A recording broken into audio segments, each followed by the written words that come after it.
Assalamualaikum warahmatullahi wabarakatuh.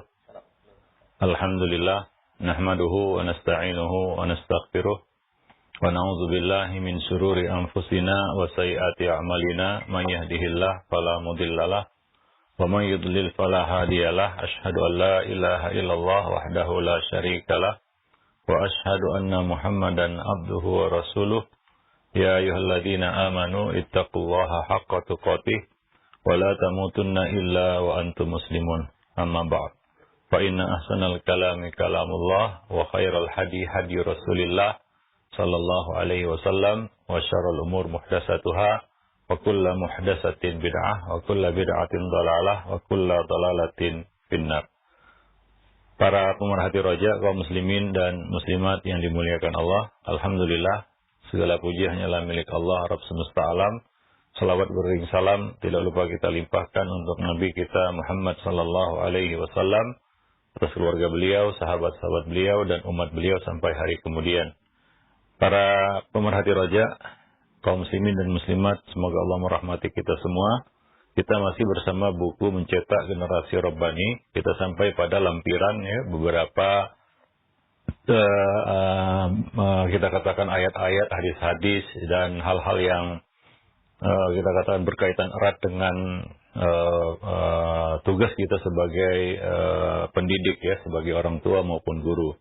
Kita sampai pada lampiran hadis-hadis Nabi yang perlu kita sampaikan, atau ini menjadi bekal ya bagi para orang tua, bahan materi untuk disampaikan ya kepada anak-anak kita, kepada murid-murid kita ya, kepada anak didik kita. Ya, diantaranya kita sampaikan sebelumnya ya hadis Ibnu Abbas, kemudian hadis Abu Hurairah, hadis Abu Dzar, ya, yaitu beberapa perkara yang perlu dimiliki ataupun diketahui oleh anak-anak kita. Ya, nah kemudian diantaranya adalah pesan untuk berbuat baik kepada teman dan tetangga. Ya, ini adalah kita katakan perkara yang berkaitan dengan hablun minan nas. Ya, anak itu harus diajari, dididik, diarahkan bagaimana dia membangun hubungan ya dengan orang-orang sekitar. Ya, misalnya dengan temannya, ya, dengan tetangga, ya, dengan orang-orang yang ada di dekatnya. Ya, ini penting bagi anak tersebut ya, hingga dia memiliki kita katakan attitude yang baik, perangai yang baik, adab yang baik ketika dia berinteraksi dengan orang-orang di sekitarnya. Di antaranya ya ada hadis Nabi ya yang berkaitan dengan itu. Ya, Nabi pernah berkata, khairul ashab indallahi ta'ala khairukum li sahibihi. Wa khairul jiran indallah khairuhum li jarihi. Sebaik-baik sahabat di sisi Allah adalah orang yang paling baik kepada sahabatnya. Sebaik-baik tetangga di sisi Allah adalah orang yang paling baik terhadap tetangganya. Ya. Jadi hadis Nabi ini berisi pesan ya kepada kita semua ya, agar menjadi orang yang baik ya kepada sahabat dan juga kepada tetangga. Ya, ini adalah orang-orang yang mungkin kerap kali berhubungan ya dengan kita di dalam hidup. Dan anak-anak harus dilatih ya untuk bisa memiliki adab dan etika yang baik ketika dia bergaul ya dengan temannya. Jangan biarkan anak misalnya suka mengganggu temannya. Ya, sebagian orang tua bangga karena anaknya superior ya, berani mengganggu temannya, menyakiti temannya, membuat nangis temannya, ya. Dan orang tua itu bangga dengan kelakuan anaknya seperti itu. Nah, ini tentunya tidak mendidik, ya. Ini menunjukkan gagalnya orang tua itu untuk melatih dan mendidik anak memiliki adab dan etika yang baik. Ya, jangan dibiarkan ya anak memiliki perangai seperti itu. Nah, ini apa yang kita biasakan tanamkan pada anak itu yang akan dia bawa nanti ketika dewasa. Jadi perlu diarahkan sejak kecil ya anak-anak itu untuk memiliki ya, kita katakan adab dan akhlak yang baik ketika dia bergaul ya kepada temannya, kepada anak-anak tetangga ya. Dia juga sering bermain dengan anak-anak tetangga. Coba perhatikan bagaimana sikap dan perilakunya. Nah, ini adalah hadis yang mungkin bisa kita sampaikan kepada anak-anak ya, supaya dia bisa menjadi sahabat yang terbaik bagi sahabatnya, tetangga yang baik bagi tetangganya. Nah, demikian. Kemudian diantaranya juga hadis Nabi, yaitu mendorong anak kita ya supaya menjadi anak yang berguna bagi sesama. Ya, ringan tangan membantu. Ya, melakukan sesuatu yang bermanfaat bagi orang lain. Menyebarkan kebaikan ke tengah-tengah manusia. Ya. Nah, di antaranya hadis ya, Nabi SAW yang berbunyi, khairun nas anfa'uhum linnas. Ya, sebaik-baik manusia adalah yang paling bermanfaat bagi manusia yang lain. Dalam hadis yang lain dengan redaksi yang lain pula, Nabi mengatakan, habul ibadi indallah anfa'uhum linnas. Hamba yang paling dicintai Allah adalah yang paling bermanfaat bagi manusia. Yang paling baik dan paling dicintai Allah Subhanahu wa taala adalah hamba yang paling banyak manfaatnya bagi manusia, bagi sesama, ya. Maka kita mendorong anak kita supaya menjadi anak yang berguna, ya. Ya, anak yang berguna bagi manusia, ya, khususnya bagi kaum muslimin. Dorong dia untuk banyak berkarya ya yang baik ya untuk kemaslahatan umat manusia. Ya, menjadikan anak ini anak yang ringan tangan, suka membantu. Ya, dan dijelaskan juga kepadanya bahwa membantu sesama itu adalah sebab turunnya bantuan Allah kepadanya. Ya, turunnya bantuan Allah kepadanya. Ya, Nabi mengatakan, Allahu fi aunil abdi wallahu fi aunil abdi, maka al-abdu fi auni akhi. Sesungguhnya Allah Subhanahu wa taala senantiasa menolong seorang hamba selama hamba itu menolong saudaranya, menolong sesama, ya. Maka biasakan anak itu dengan amal-amal kebaikan yang bermanfaat bagi orang lain, ya. Ringan tangan membantu, suka membantu, ta'awun alal birri wa taqwa. Nah, kita dorong anak-anak itu untuk menjadi anak yang ada manfaatnya dan gunanya bagi orang lain. Nah, demikian. Ya, sampaikan juga kepadanya beberapa hadis yang misalnya ya, contohnya ya seorang ya laki-laki yang masuk surga karena menyingkirkan gangguan dari tengah jalan. Ya, itu adalah mungkin amal yang paling rendah. Ya, adnaha, tingkatan iman yang paling rendah adalah imatatul adza anit tariq, menyingkirkan gangguan dari jalan. Ya, itu tingkatan iman yang paling rendah. A'laha ya qaulu la ilaha illallah. Yang paling tinggi adalah ucapan la ilaha illallah. Yang paling rendah adalah menyingkirkan gangguan dari jalan. Ini adalah bentuk ya kita katakan jasa karya yang kita buat untuk manusia, walaupun itu sekedar menyingkirkan gangguan dari tengah jalan. Dalam hadis yang sahih Nabi berkata, ya, ada seorang laki-laki melihat batang pohon melintang di jalan. Kemudian dia berkata dalam hatinya, wallahi la unahyiyanna hadza ya anil muslimin la yu'dihim. Ya, demi Allah aku akan menyingkirkan batang ini dari tengah jalan agar tidak mengganggu manusia. Allah mensyukuri perbuatannya dan masukkannya ke dalam surga. Ya, ini adalah bentuk menolong sesama. Ya, menyingkirkan gangguan dari jalan. Ya, itu adalah bentuk ta'awun, ya, membantu sesama, menolong orang lain. Nabi mengatakan dalam hadis yang lain, inni la ra'aitu rajulan yataqallabu fil jannah fi syajaratin qata'aha an dhahri tariq. Sungguh aku melihat, demi Allah aku melihat, ya seorang laki-laki yang berjalan di surga, ya, karena sebatang pohon yang dia singkirkan dari jalan, ya, yang mungkin mengganggu dan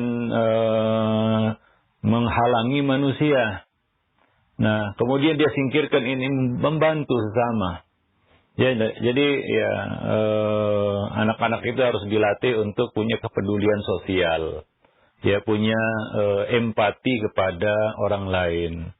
Ya, sehingga dia dari kecil sudah ada di dalam jiwanya semangat untuk membantu. Ya, semangat untuk menolong, menjadi anak yang berguna. Ya, walaupun itu dalam hal-hal yang kelihatannya sepele, ya, kelihatannya remeh. Para pemerhati roja kaum muslimin dan muslimat yang dimuliakan Allah. Mungkin perlu kita bacakan hadis ini kepadanya, khairun nas anfa'uhum linnas. Sebaik-baik manusia adalah yang paling banyak ya manfaatnya bagi manusia lainnya.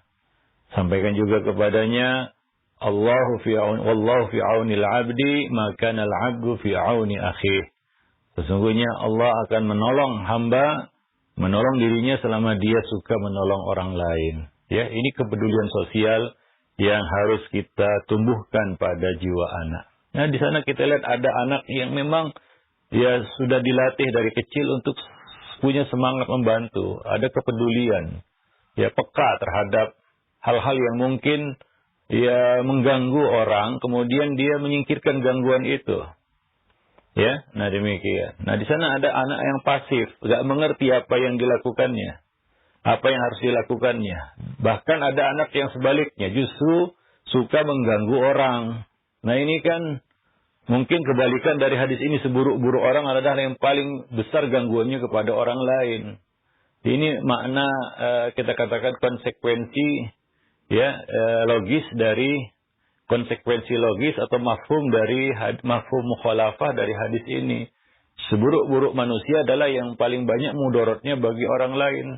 Ya, nah demikian. Syarrun nas adarruhum linnas. Ya, seburuk-buruk manusia adalah yang paling banyak mudorotnya bagi orang lain. Ya, nah di sana ada anak yang ya seperti itu sifatnya. Ya, enggak bisa membantu, malah menyulitkan, menyusahkan orang, mengganggu orang, ya. Nah, ini tergantung pendidikan yang diberikan oleh para pendidiknya, orang tua dan guru, ya, di rumah dan di sekolah. Ya, nah demikian. Wallahu a'lam bishawab. Ini pendidikan akhlak ya, yang perlu ditanamkan sebenarnya di rumah dan juga di sekolah. Ya, di rumah dan juga di sekolah. Wallahu a'lam bishawab. Kemudian di antaranya juga adalah bangkitkan semangat dia untuk menuntut ilmu. Ya, dari kecil ya sudah dirangsang untuk gemar menuntut ilmu dan memiliki ketahanan ya di dalam menuntut ilmu. Dia punya ketahanan ya di dalam menuntut ilmu. Ya, kadang-kadang anak bosan, ya bosan. Tapi diberi rangsangan ya, diberi motivasi ya supaya dia semangat lagi belajar dan menuntut ilmu. Apalagi di masa-masa yang memang masanya ya, waktunya dia menuntut ilmu.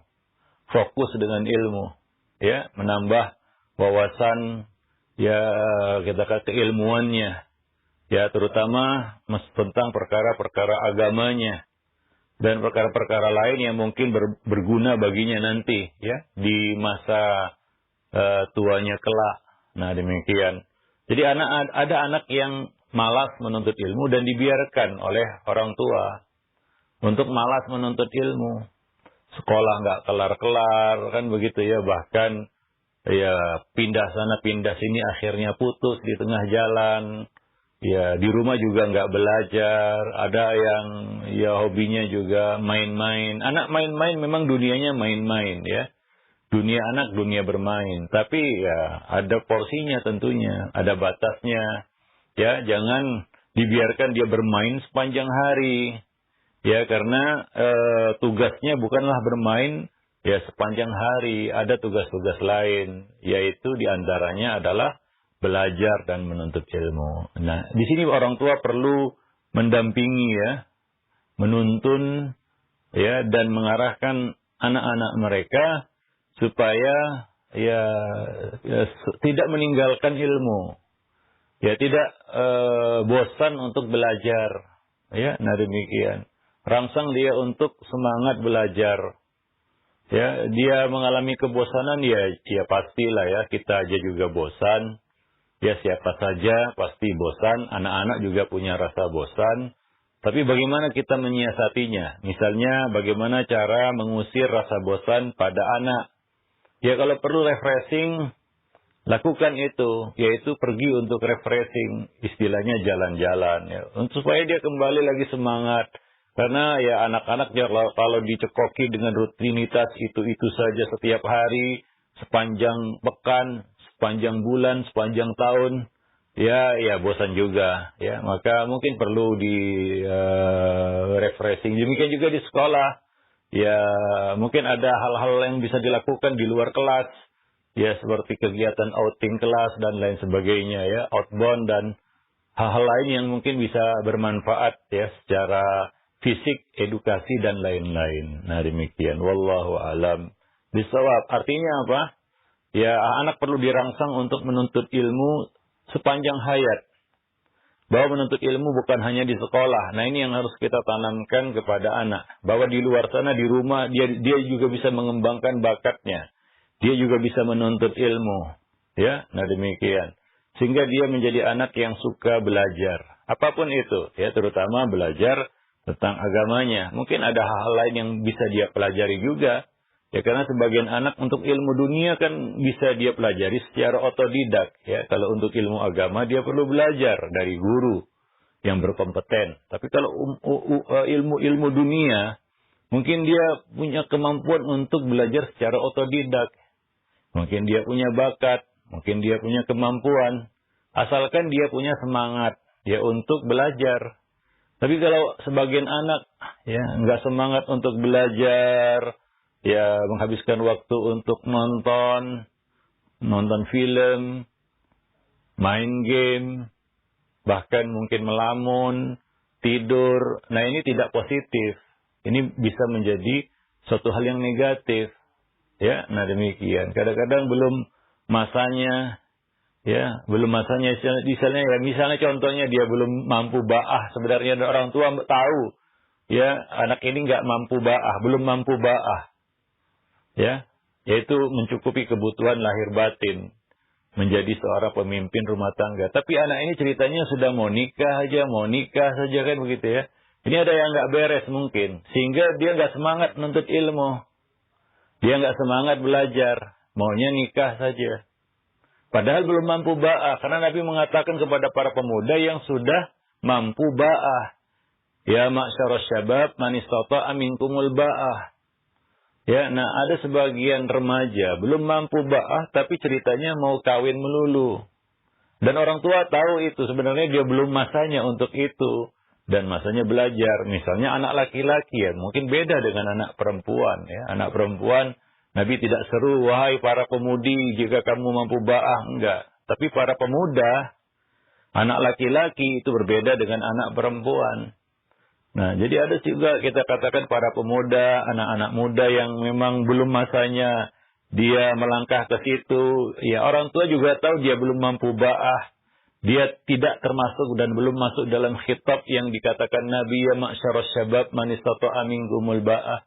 Nah, ini mungkin ada pengaruh-pengaruh dari bacaannya, dari tontonannya, dari pergaulannya yang melemahkan semangatnya untuk belajar. Akhirnya perjalanan menuntut ilmunya pun kandas.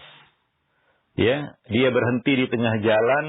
Ya, ketika seorang itu sudah menikah, ya, sementara dia belum punya dasar yang kuat dalam menuntut ilmu, ya, belum punya dasar yang kuat dalam menuntut ilmu, selesailah perjalanannya menuntut ilmu.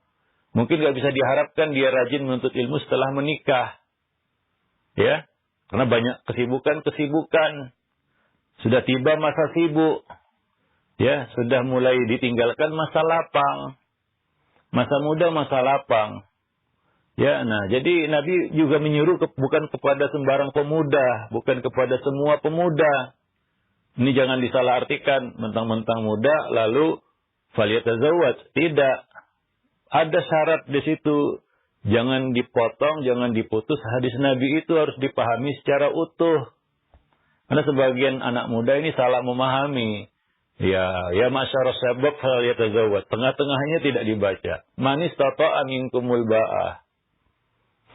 Ya, dan orang tua mungkin paham anaknya. Ini anak belum matang, ya belum lagi mampu untuk ba'ah, apalagi ya memimpin sebuah keluarga.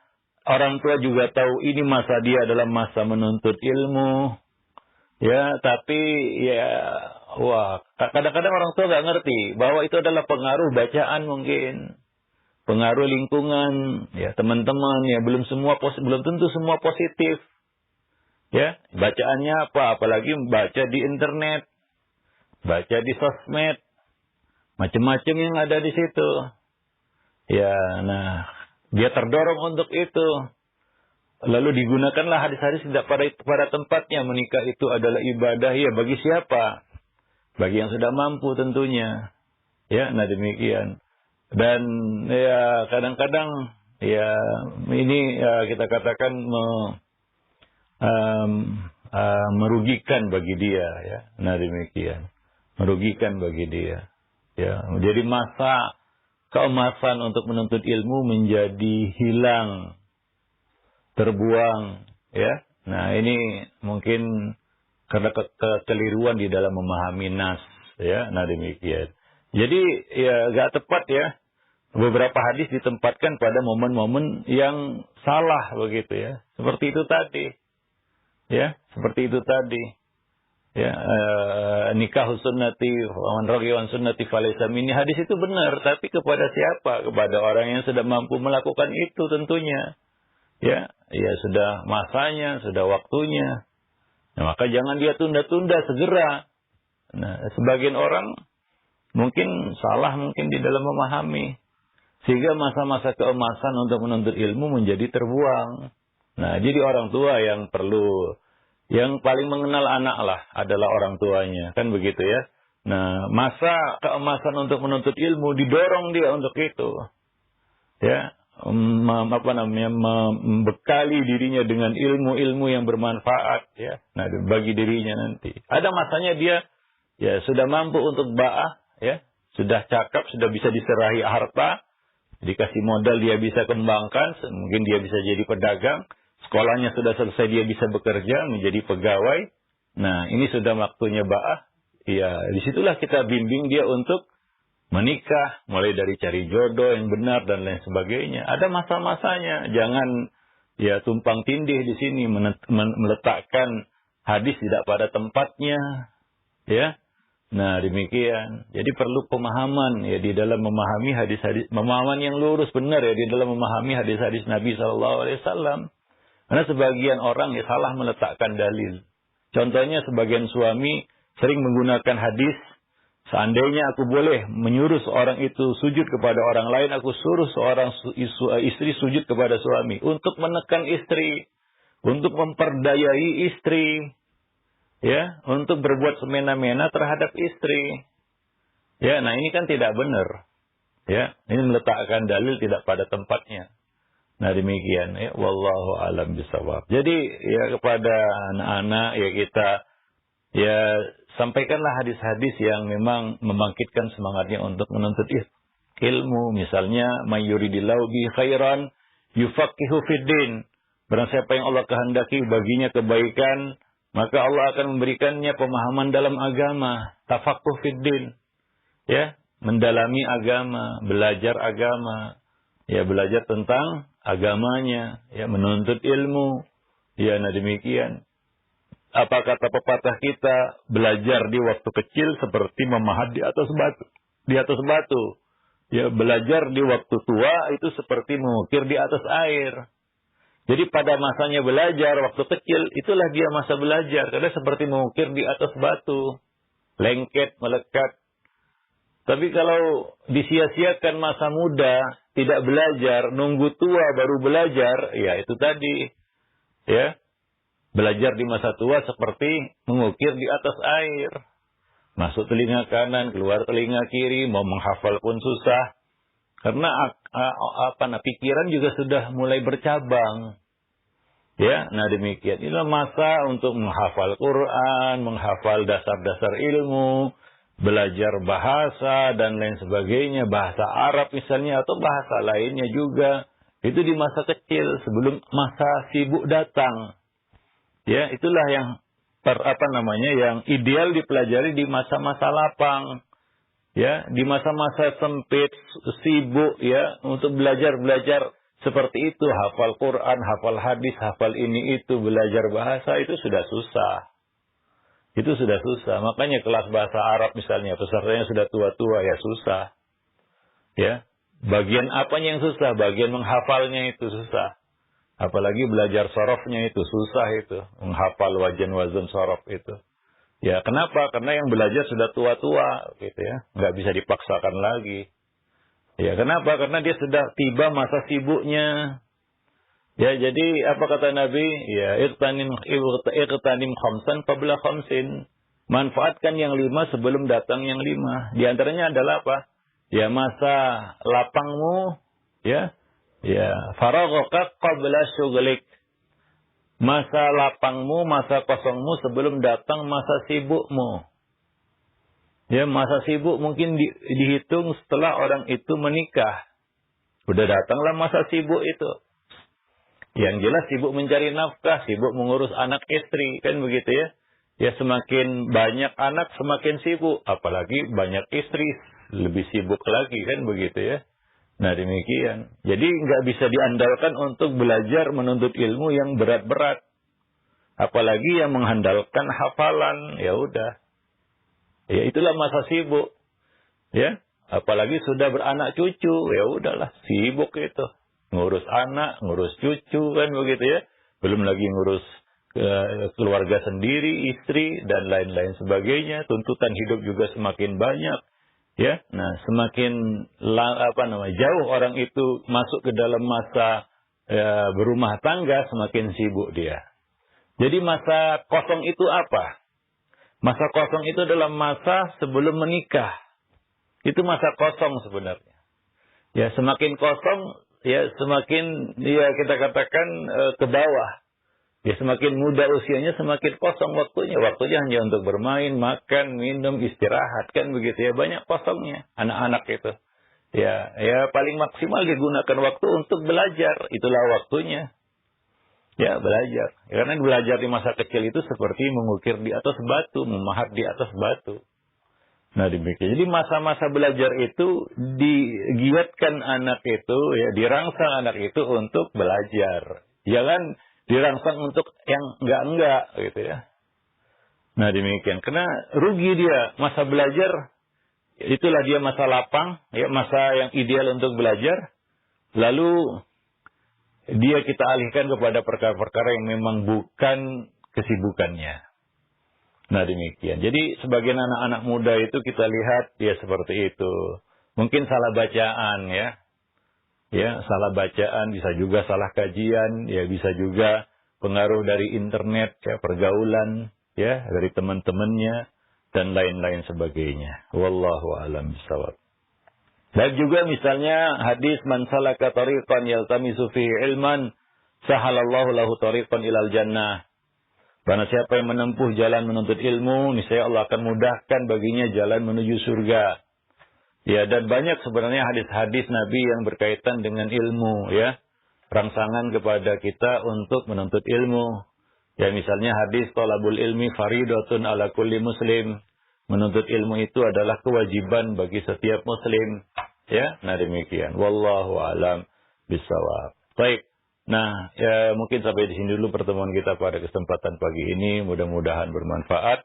Dan selanjutnya kita akan kasih kesempatan untuk tanya jawab ya kepada mungkin beberapa pertanyaan yang sudah masuk. Kita persilahkan. Nah, baik, alhamdulillah, syukur jazakallahu khairan atas materi yang telah disampaikan oleh Al-Ustaz di kesempatan pagi hari ini. Mudah-mudahan jadi ilmu yang bermanfaat untuk kita semua, terkhusus bagi para orang tua yang sedang mendidik anak-anaknya untuk menjadi anak-anaknya generasi yang soleh dan soleha. Baik, untuk selanjutnya silahkan kepada Anda para pemerhati roja sekalian yang ingin bertanya perihal pembahasan kita di kesempatan pagi hari ini. Anda bisa mengirimkan pertanyaan di nomor layanan pesan WhatsApp, dan tentunya kami harapkan untuk pertanyaan disesuaikan dengan pembahasan kita di kesempatan pagi hari ini. Baik, yang pertama, ada pertanyaan dari Ummu Nadhirah di Solo, Ustaz. Assalamualaikum warahmatullahi wabarakatuh. Ustaz, bagaimana kami menasehati anak untuk masuk pondok?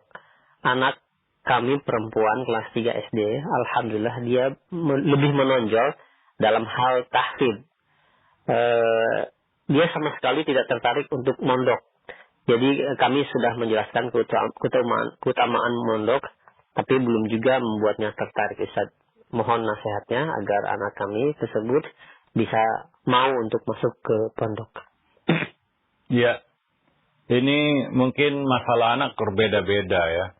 Ada anak yang punya problem masalah dengan hubungannya, ya, relasinya dengan orang lain, ya. Nah, jadi dia mungkin orang yang tidak mudah akrab, ya, cepat settle, ya, cocok dengan orang lain. Sementara dia lihat di pondok dia harus hidup dengan orang-orang lain yang mungkin belum dia kenal. Ini mungkin itu masalahnya.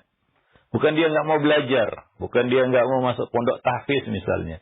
Tapi mungkin masalahnya adalah masalah dia belum terbiasa dan mungkin orang tuanya tidak melatihnya untuk bisa berinteraksi, ya, dengan orang lain, dengan orang-orang yang tidak dia kenal. Maka anak itu dari kecil sudah dilatih untuk bisa berinteraksi dengan orang lain, ya, mengawasinya dalam bergaul, ya, bagaimana dia bersikap sama temannya misalnya. Ya, ada anak itu yang mungkin minderan, ya. Nah, perlu dibangun kepercayaan dirinya. Ya, nah, jadi ada anak yang mudah bergaul, ya, mudah akrab, ya. Mungkin baginya masuk pondok atau hidup di lingkungan pondok tidak menjadi masalah. Ada anak yang punya masalah dengan hablun minan nasnya, ya. Artinya dia tidak mudah cocok dengan orang lain, apalagi itu orang asing baginya. Dia milih-milih, ya, dia terlalu selektif misalnya, atau dia terlalu protektif, ya. Ada anak yang introvert dan tidak mudah membuka dirinya. Ini masalah-masalah psikologi yang harus diatasi. Nggak bisa menyelesaikan masalah ini dengan memaksanya, begitu ya. Nah, akibatnya nanti bisa jadi buruk juga. Ya, nah demikian. Jadi mungkin orang tua di sini harus, ya, mencari, ya, apa akar masalah. Anak ini kayaknya tidak tertarik untuk mungkin mondok, ya. Dan kalau memang tidak ada solusinya dan memang itu masalah yang berat baginya, mungkin bisa dikasih solusi-solusi lain, ya. Misalnya mungkin, ya, ada hifdzul Quran yang tidak harus mondok, ya. Mungkin ada, ya, kita cari-carilah informasinya sehingga dia bisa belajar dan bisa nyaman, ya. Nah, demikian. Wallahu a'lam bishawab. Karena ada sebagian anak memang nggak bisa mondok dan nggak harus mondok juga, ya. Menuntut ilmu itu tidak harus mondok, gitu. Tidak identik juga dengan mondok, gitu. Kalau tidak mondok nggak bisa belajar agama itu salah juga, ya. Karena kita katakan metode, ya, kita pendidikan dalam bentuk pondokan ini juga, ya, belum dikenal di zaman salaf dahulu, ya. Nah, demikian, ya. Di belakangan mutaakhirin baru dikenal istilah mondok, kan begitu, ya. Sebelumnya kan tidak ada itu. Ya, bukan berarti tidak boleh juga, ya, tapi tidak semua anak cocok untuk berada di lingkungan seperti itu. Dan kita tidak bisa memaksakan di sini, ya. Nah, demikian. Nah, mungkin cari solusi-solusi lain. Ya, jadi ada dua di sini. Kita mengatasi problem anak, ya, terutama masalah, ya, bagaimana dia bisa berbaur, ya, mudah berbaur dengan orang, ya, bisa menerima orang lain. Ada anak yang, ya, kita katakan sangat-sangat tertutup dan, ya, ini akan menjadi masalah baginya ketika dia berada di tengah-tengah orang lain. Mungkin dia di tengah-tengah keluarga nggak jadi masalah. Wallahu a'lam bishawab. Nah, ini masalahnya dia harus tinggal dan hidup bersama orang-orang yang tidak dia kenal itu atau orang-orang lain itu, ya. Nah, demikian. Wallahu a'lam bishawab. Atau, ya, solusi keduanya adalah carikan, ya, kita katakan sekolah tahfiz ataupun pondok tahfiz yang tidak harus menginap, kan begitu, ya. Mungkin ada juga. Wallahu a'lam bishawab. Jadi bakatnya bisa dikembangkan, bisa dilanjutkan, diteruskan, dan dia juga merasa nyaman dengan lingkungan belajarnya. Wallahu a'lam bishawab. Ya baik, terima kasih banyak Sekolah atas jawaban Ustaz. Demikian untuk Ummu Nazirah yang berada di Solo. Dan selanjutnya kami ajukan kembali pertanyaan. Ada pertanyaan yang disebutkan nomor 4-nya. Sebelumnya beliau berdoa semoga Allah memberikan keberkahan kepada Ustaz. Ya Ustaz, ketika anak usia sekolah, orang tua berusaha mencarikan sekolah yang sesuai dengan sunnah. Salah satu tujuannya itu agar terjaga pergaulannya dan menjauhi ikhtilat dengan lawan jenis. Dan ternyata masuk di waktu atau umur kuliah, anak minatnya kepada bidang umum, salah satunya bidang kesehatan atau yang lainnya. Yang tentunya usaha kami dari awal ketika mencarikan sekolah yang sesuai sunnah supaya terhindar dari ikhtilat, sekarang seperti tidak berarti. Mohon nasihatnya Ustaz, bagaimana seharusnya kami sebagai orang tua dalam hal ini? Ya, anak sudah dewasa itu ya. Ya, kita sering sebutkan bahwa Nabi dalam mendidik anak itu, metode yang dipakai adalah metode piramida terbalik ya. Anak semakin dewasa ya dunia terbuka lebar baginya, tapi ketika kita sudah memberikan bekal-bekal ya dari kecil ya, dia sudah mengenal ikhtilat, dia sudah mengenal misalnya kita katakan khalwat ya, bahwa itu semua dilarang, ini itu udah berbekal. Dengan bekal yang cukup, mungkin ke atasnya ya, dia bisa lebih banyak pilihan begitu ya. Jadi tidak ya sulit juga, misalnya dia berbakat jadi tenaga medis, itu bisa bermanfaat bagi dirinya dan bagi orang lain.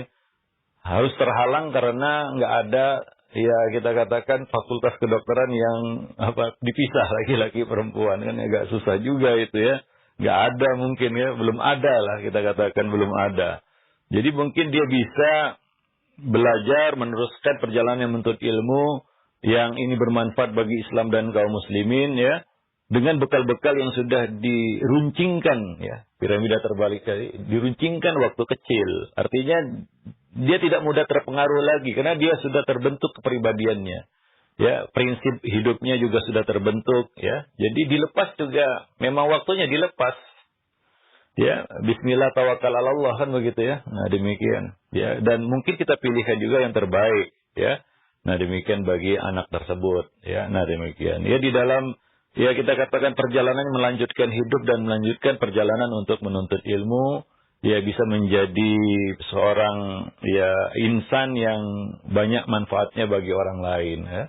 Mungkin dia perlu belajar ini, itu dan lain sebagainya, ya. Nah, dan tidak semua lembaga pendidikan menyediakan seperti yang kita inginkan. Itu masalahnya ya. Kalau saya mau begini, mau yang sekolah tinggi atau universitas yang seperti ini, itu ya nggak bisa juga. Ya, nah demikian. Wallahu a'lam bishawab. Ya, mungkin dia perlu itu kan begitu ya. Dan kenyataan hidup sekarang seperti itu ya. Kita nggak bisa terlalu ideal lagi kalau untuk hal-hal seperti ini. Nah, demikian. Wallahu a'lam bishawab. Ya, karena belum tersedia mungkin ya. Ya bagi kita yang punya prinsip seperti itu misalnya, harus dipisah dan lain sebagainya, laki-laki perempuan di universitas atau perguruan tinggi kan begitu. Wallahu a'lam bishawab. Sementara ya anak memang sudah masanya untuk menginjakkan kaki di jenjang pendidikan tersebut. Ya, wallahu a'lam. Nah, demikian. Jadi ya kita lihat juga ya apa yang mungkin paling maslahat lah bagi anak ini, ya. Nah, demi orang tua tentunya ya sudah menyiapkan langkah-langkahnya ya.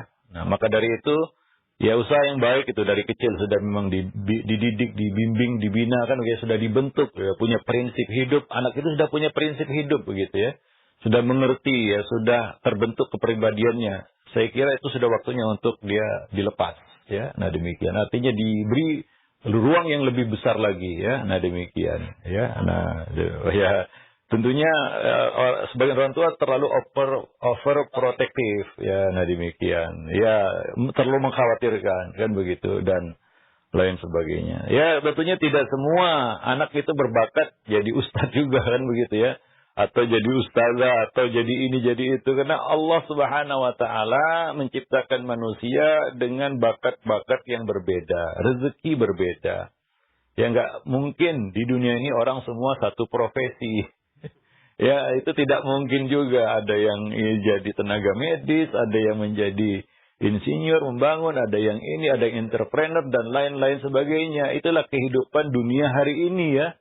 Nah demikian. Mungkin tidak sekompleks di masa-masa dahulu kan begitu ya. Nah ini dunia yang kita hadapi hari ini ya. Itu realita yang ada di depan kita, dan mungkin tantangan di kedepannya yang mungkin lebih kompleks lagi, lebih berat lagi ya. Nah demikian. Wallahu a'lam bishawab. Nah jadi ya kita letakkan anak itu di tempat yang benar, kita kasih landasan, kita kasih modal dan bekal, dan bismillah tawakal Allah ya. Hasbunallah wa ni'mal wakil. Nah demikian. Wallahu a'lam bishawab. Atas jawaban Alisa demikian ya, untuk yang bertanya, mudah-mudahan menjadi nasihat yang bermanfaat. Dan selanjutnya ini ada pertanyaan dari Muhanif yang berada di Boyolali. Ustaz, saya seorang single parent yang memiliki anak yang sedang sekolah di sekolah yang bukan sesuai sunnah. Saya tinggal dengan orang tua. Saya ingin memindahkan anak ke yayasan yang sesuai sunnah. Dan sudah ada yang menawarkan secara cuma-cuma untuk masuk ke pondok sunnah tersebut. Tapi ternyata orang tua belum membolehkan, Ustaz. Nah, bagaimana dalam hal ini, Ustaz? Apakah saya harus menuruti orang tua? Karena saya pun saat ini masih tergantung orang tua karena belum memiliki suami lagi. Ya, mungkin solusinya itu melepaskan status single parent gitu ya. Ya, karena memang mendidik itu perlu dua sosok ya. Nah, ayah dan ibu gitu ya. Nah demikian. Ya mungkin mudah-mudahan dapat sosok ayah yang baik ya untuk anak kan begitu ya. Nah demikian. Karena memang single parent bukan berarti tidak bisa ya. Ada contoh seperti misalnya ibunya Imam Syafi'i ya. Tapi ya siapa kita, siapa ibunya Imam Syafi'i kan begitu ya. Mungkin tidak apple to apple perbandingannya. Nah maka ya memang idealnya ya pendidikan itu diemban oleh dua pihak ya. Ayah dan ibu. Nah demikian. Nah kalau kasusnya seperti itu, ya tentunya ketaatan kepada makhluk itu tidak mutlak, ya. Termasuk ketaatan kepada orang tua. Sifatnya tidak mutlak. Artinya kalau perkara yang diperintahkan itu, yang diinginkan itu tidak sejalan dengan agama, ya maka tidak ada kewajiban taat di situ. Ya, nah demikian. Tapi kita tetap menjaga hubungan baik dengan orang tua. Mungkin orang tua tidak tahu maslahat mudarat, ya, berkaitan dengan pendidikan anak kita. Kita mungkin yang lebih paham. Maka ingat ya bahwa tanggung jawab bukan di tangan kakek neneknya. Ya, kewajiban tanggung jawab ada di pundak orang tua. Ya, nah ini yang harus dipahami oleh ayah bunda. Ketika ada intervensi dari kakek nenek, kan begitu ya. Ya bahwa yang bertanggung jawab di akhirat bukan kakek neneknya. Ya, ketika kita salah melangkah karena mengikuti orang tua dalam pendidikan anak kita, ya, kita salah langkah, akhirnya anak itu jadi salah asuhan, kan begitu ya. Yang bertanggung jawab itu bukan kakek neneknya. Gak bisa kita katakan di akhirat, ya Allah, ini adalah ide kakek neneknya yang salah, enggak. Ya, karena Allah akan meminta pertanggungjawaban dari orang tua. Ya, kullukum mas'ulun wa kullukum ra'in an mas'ul wa kullukum ra'in wa kullukum mas'ulun an ra'iyatihi, kan begitu ya. Nah, ar-rajulu ra'in ala ahli baitihi wa huwa mas'ulun anhum. Ya, huwa dia.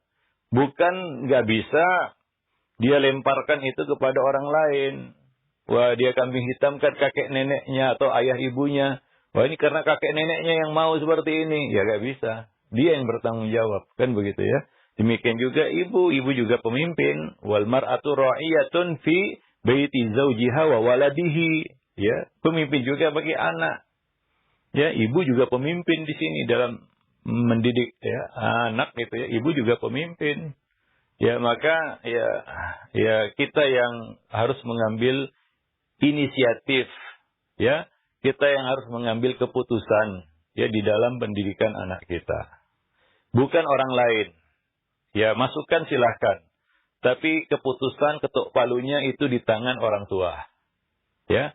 Masukan dari kakek nenek silakan dengarkan baik kan begitu ya. Baik-baik dengarkan. Ya kakek neneknya mau begini, paman bibinya mau begini ya. Tapi keputusan akhir itu di tangan orang tua. Ketuk palunya itu ya orang tua kan begitu ya. Karena itu anaknya, binnya itu bin dia. Ya bukan bin kakeknya gitu ya. Wallahu a'lam bisawab. Nah demikian. Mungkin sampai sini dulu pertemuan kita pada kesempatan pagi ini. Mudah-mudahan bermanfaat. Aku lu qauli hadza astaghfirullah li wa lakum lisa'il muslimin innahu huwal ghafurur rahim.